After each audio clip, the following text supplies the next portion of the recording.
Hi student, my name is doctor Mohammad Tabash और आज से हम जिस टॉपिक को शुरू कर रहे हैं इंशाल्लाह इसको कवर करने की कोशिश करेंगे। That is what is placement और distribution and channel management. But before starting this debate मैं आप लोगों से एक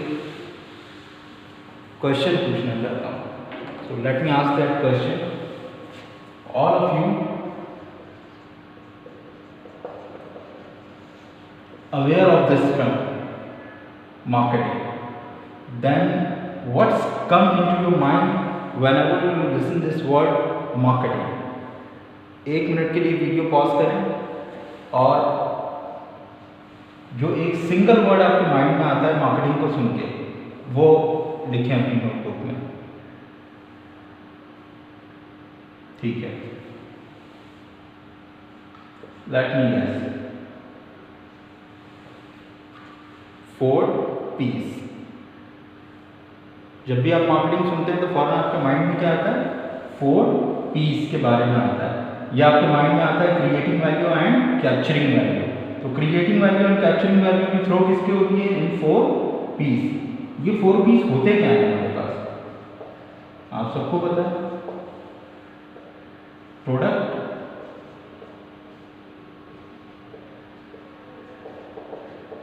promotion, price, place. These are the 4 P's। ऐसे ही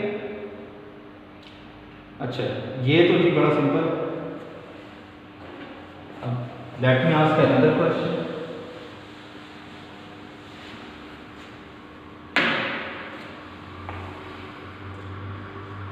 अगर मैं इन्हीं 4 P's के हवाले से आपसे पूछूं कि इनमें से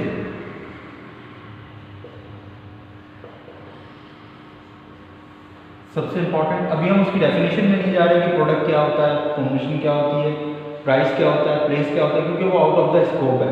हमारा स्कोप अभी जो है वो डिस्ट्रीब्यूशन एंड चैनल मैनेजमेंट है। ठीक है, तो हम उसी हवाले से बात को आगे लेके चलेंगे। अगर मैं डायरेक्ट में चाहूँ तो आपको डेफिनेशन बता दूँ कि ये डेफिनेशन होती है डिस्ट्रीब्यूशन एंड चैनल मैनेजमेंट की, बट आई एम श्योर कि आपको वो डेफिनेशन समझ में नहीं आएगी। जब तक आपके पास बेसिक इन्फॉर्मेशन नहीं होगी, जब तक आप उस डेफिनेशन में मौजूद टर्म्स को अच्छी तरह अंडरस्टैंड नहीं करते होंगे, उस वक्त तक आप उस डेफिनेशन को समझ ही नहीं सकते।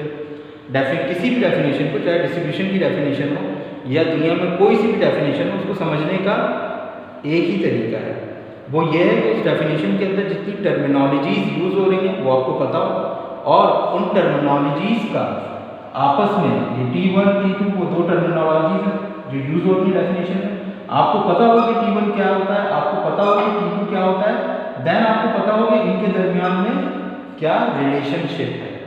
अगर आपको ये पता है कि आपकी डेफिनेशन में T1 क्या है, T2 क्या है, इसका आपस में रिलेशन क्या है, दैट्स मीन आप वो डेफिनेशन समझते हैं। लेकिन अगर आपको नहीं पता तो फिर इसका मतलब है कि आपको उसकी डेफिनेशन नहीं आती।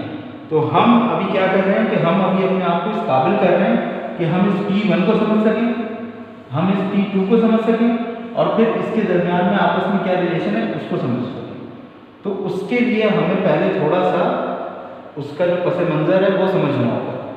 ठीक है, जो अंडरपाइंग जो आपकी फिलॉसफी है उसके वो हमें समझनी होगी। ठीक है, तो उसी के लिए हम अभी ये पहले वर्क कर रहे हैं।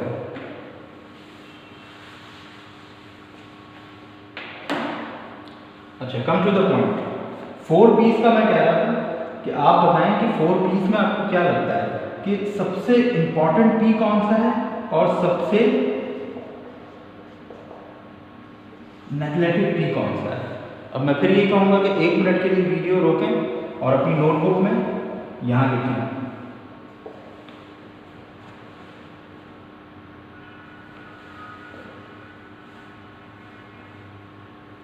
लिख लिए? अच्छा जी, मैं बताता हूँ आपको।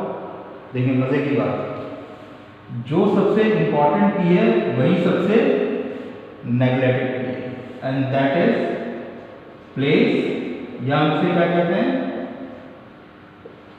प्लेसमेंट, या इसी का नाम है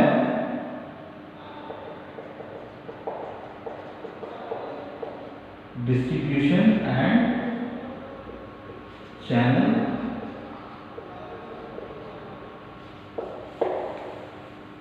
मैनेजमेंट, यही पी हमारे पास सबसे इंपॉर्टेंट है। अब ये पी सबसे इंपॉर्टेंट क्यों है ये हमें अभी समझ में नहीं आएगा, ठीक है।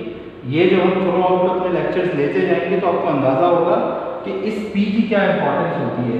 इवन जिस वक्त मैं खुद बीबीए कर रहा था और हम जब 4 पीस करते थे तो हम प्रोडक्ट में बड़ा प्रोडक्ट मिक्स बना के दिखा देते थे। प्रमोशन के अंदर तो हम ज़मीन आसमान की कलाबें मिला देते थे, बहुत कुछ होता था हमारे पास लिखने के लिए, प्राइस में भी कुछ ना कुछ लिख देते थे। लेकिन जहाँ प्लेस की बारी आती थी वहाँ पर हमें सिर्फ एक वर्ड याद आता था,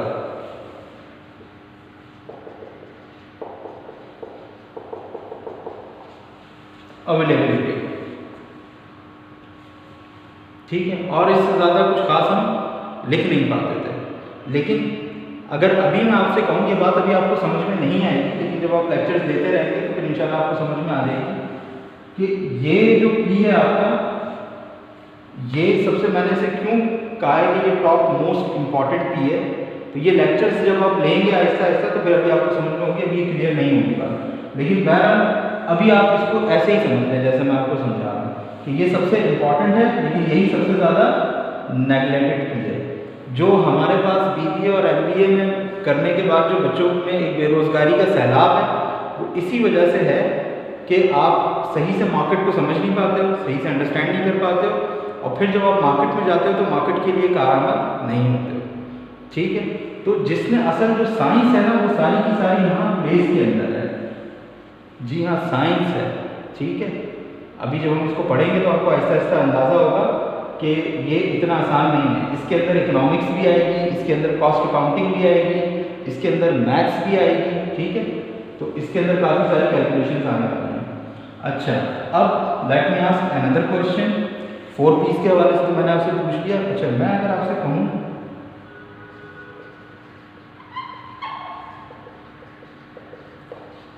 सेगमेंटेशन, अच्छा segmentation, all of you aware of this term segmentation, पढ़ के आए होंगे सारे सेगमेंटेशन क्या होती है, मुझे बताने की ज़रूरत नहीं है, ठीक है। स्मॉल पार्ट्स ऑफ मार्केट्स, ठीक है, on the basis of different needs and characteristics. तो उसकी बेसिस के ऊपर आपने सेगमेंटेशन, कितने सेगमेंट्स होते हैं हमारे पास, कॉमन हमारे पास कितने सेगमेंट्स हैं, 4 सेगमेंट्स हैं। सबसे मशहूर डेमोग्राफिक, फिर उसके बाद जियोग्राफिक, उसके बाद बिहेवियरल, और उसके बाद ये आपका हो जाएगा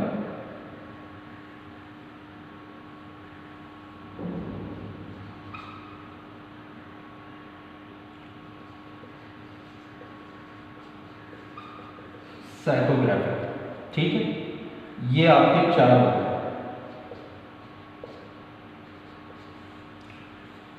demographic, geographic, behavioural and psychographic, ठीक है। अब let me ask again the same question.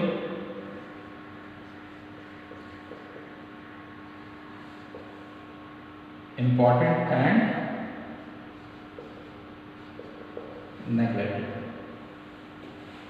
कौन सा आपको लगता है कि सेगमेंट सबसे इंपॉर्टेंट है और कौन सा सबसे नेग्लेक्टेड है, ठीक है। अगेन 1 मिनट के लिए वीडियो पॉज करें और यहाँ अपना गैस रखें।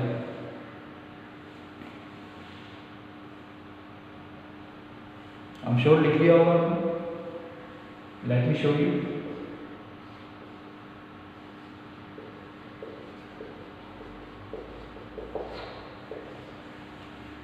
दोबारा वही, जो सबसे इंपॉर्टेंट है वही सबसे नेग्लेक्टेड है। अच्छा, जब मैं कह रहा हूँ कि नेग्लेक्टेड है तो नेग्लेक्टेड का मतलब ये नहीं है कि मार्केट के अंदर नेग्लेक्टेड है।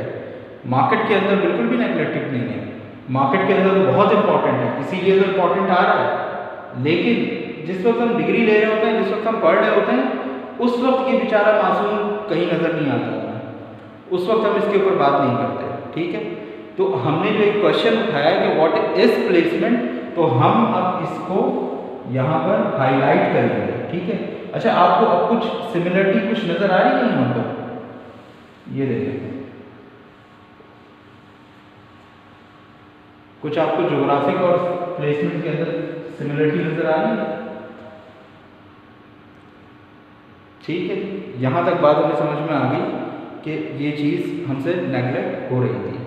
अच्छा, अब हम देखते हैं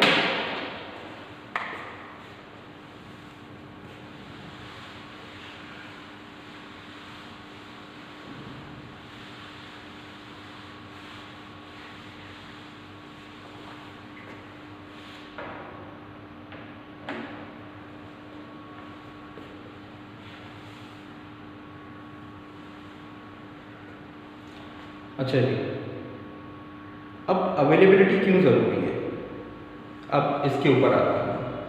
ठीक है,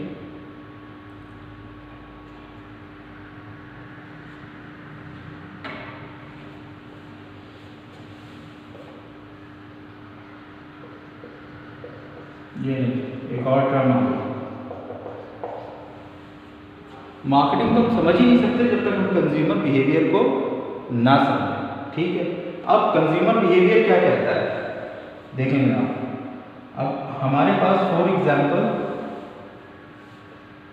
4 तरह के कस्टमर हैं, C1, C2, C3, C4। ठीक है, अच्छा एग्जांपल हम यहाँ पे ले लेते हैं स्नैक्स की, लेस की एग्जांपल ले सकते हैं। ठीक है, एक कस्टमर 1 है मेरा, ठीक है, वो घर पे बैठा हुआ है और वो अपने मोहल्ले की किसी शॉप पे कुछ सौदा सल्फ लेने जाता है। ठीक है, तो उसको वहाँ पे नज़र आ जाते हैं लेस, उसका स्नैकिंग का दिल कर रहा होता है, वो वहाँ से लेस लेता है, घर आता है और स्नैकिंग करता है। ठीक है, दूसरा जो मेरा कस्टमर है वो स्कूल गोइंग बच्चा है। ठीक है, उसे भी वहाँ मंचिंग करनी होती है, स्कूल में स्नैकिंग करनी होती है, तो उसकी अम्मी क्या करती हैं कि जब भी इम्तियाज़ जाती हैं, नाहिद जाती हैं, तो बहुत सारे चिप्स और स्नैक्स के पैकेट्स जो हैं वो लेकर आ जाती हैं और इसको स्कूल में दे दिया करती हैं। ठीक है, अच्छा जी, तीसरा मेरा बच्चा है तीसरा जो बच्चा है, जो कस्टमर भी है हमारा, वो क्या है ना,